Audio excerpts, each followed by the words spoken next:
नमस्ते। इस एक्सप्लेनर में हम एक बहुत ही दिलचस्प ऐतिहासिक और वैज्ञानिक रहस्य को सुलझाने वाले हैं, थोरियम पैराडॉक्स। परमाणु ऊर्जा का इतिहास जितना अद्भुत है, उतना ही विरोधाभासों से भरा हुआ है। तो चलिए, बिना किसी देरी के इस विषय की गहराई में चलते हैं। एक बहुत ही गहरा सवाल है जो अक्सर जहन में आता है। क्या चेर्नोबिल या फुकुशिमा जैसे भयानक परमाणु हादसों को पूरी तरह से टाला जा सकता था? 70 साल पहले क्या इंसानों ने जानबूझकर परमाणु ऊर्जा के एक ज्यादा सुरक्षित रास्ते को नजरअंदाज कर दिया था? ये एक ऐसा ऐतिहासिक रहस्य है जो हमें उस ऊर्जा विकल्प के बारे में सोचने पर मजबूर करता है जिसे हमने बस यूं ही पीछे छोड़ दिया था। आइए शुरुआत करते हैं हमारे पहले भाग से, द न्यूक्लियर वेपन पैराडॉक्स, यानी परमाणु हथियार का रहस्य। देखिए, शुरुआती शोधकर्ताओं ने यूरेनियम और प्लूटोनियम को अपना मुख्य विकल्प चुना, और इसका एक बहुत ही सीधा सा कारण था: बम। इनका इस्तेमाल सीधे तौर पर परमाणु हथियार बनाने के लिए किया जा सकता था। दूसरी तरफ, थोरियम के जो बाय प्रोडक्ट्स होते हैं वो हथियार बनाने के लिए किसी काम के नहीं हैं। मतलब भले ही थोरियम प्रकृति में बहुत अधिक मात्रा में उपलब्ध था, लेकिन उस समय हथियारों की जो होड़ मची थी, उसने थोरियम को पूरी तरह से दरकिनार कर दिया। और ये बात तो वाकई हैरान करने वाली है। शीत युद्ध के समय यूरेनियम की इतनी भारी मांग थी कि थोरियम की ऊर्जा क्षमता को पूरी तरह से भुला दिया गया। आपको जानकर ताज्जुब होगा कि अमेरिकी सरकार ने मांग न होने के कारण 3200 metric ton refined thorium nitrate को नेवादा के रेगिस्तान में बस यूं ही दफना दिया था। सोचिए, इतनी अपार ऊर्जा को सिर्फ इसलिए जमीन में गाड़ दिया गया क्योंकि वो सैन्य उद्देश्यों को पूरा नहीं कर सकती थी।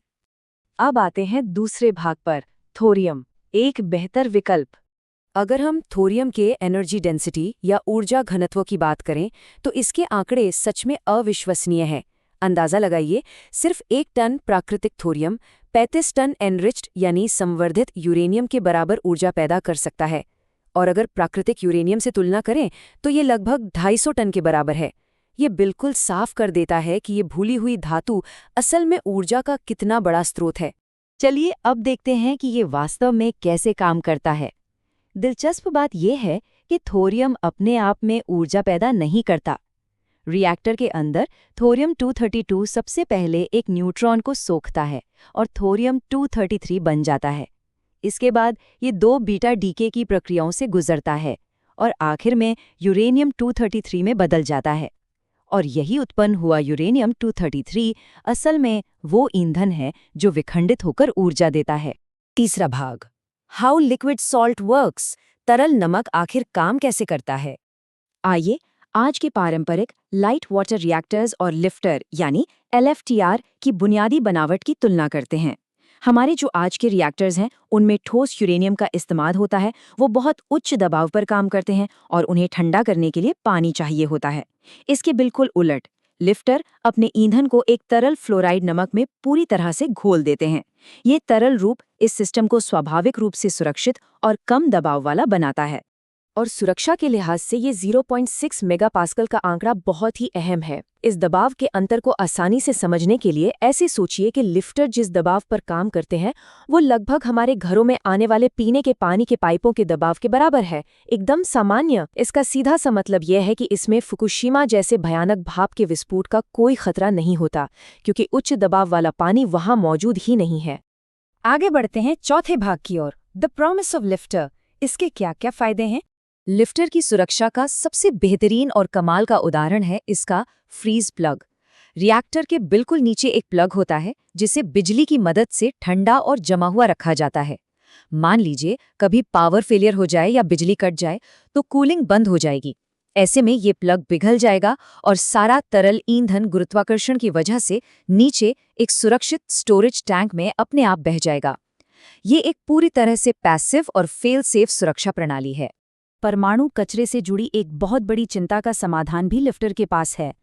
पारंपरिक लाइट वाटर रिएक्टर्स हर साल प्रति गीगावाट 300 किलोग्राम ऐसा खतरनाक ट्रांसयूरेनिक कचरा पैदा करते हैं जो हजारों सालों तक रेडियोधर्मी रहता है। इसके मुकाबले लिफ्टर से सिर्फ 15 किलोग्राम कचरा निकलता है। कचरे में इतनी भारी और क्रांतिकारी कमी इसे बहुत खास बनाती है। और वैज्ञानिकों के एक्साइटमेंट के और भी कई कारण हैं। चूंकि ईंधन पहले से ही तरल है, इसलिए रिएक्टर को ईंधन बदलने के लिए बंद नहीं करना पड़ता। इसमें लोड फॉलोइंग क्षमता है, मतलब ये मांग के अनुसार बिजली का उत्पादन आसानी से घटा या बढ़ा सकता है। और सबसे बड़ी बात, इसके ईंधन को हथियारों में बदलना बेहद मुश्किल है, जो इसे सुरक्षा के नजरिए से एक बहुत ही मजबूत विकल्प बनाता है।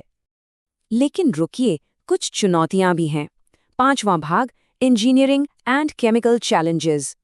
देखिए, ये सब सुनने में जितना जादुई लगता है, असलियत में लिफ्टर के साथ कुछ गंभीर रासायनिक और मटेरियल साइंस की बाधाएं भी जुड़ी हैं, जिन्हें सुलझाया जाना बाकी है। इस्तेमाल किए जाने वाले सॉल्ट में बेरिलियम होता है, जो जहरीला है। विखंडन से टेल्यूरियम बनता है, जो रिएक्टर के पाइप्स को अंदर ही अंदर तेजी से नष्ट कर सकता है। इसके अलावा रेडियोधर्मी ट्रिडियम को संभालना और इन फ्लोराइड सॉल्ट्स को 100 डिग्री सेल्सियस से ऊपर सुरक्षित रूप से स्टोर करना, ये सब बहुत बड़ी इंजीनियरिंग चुनौतियां हैं।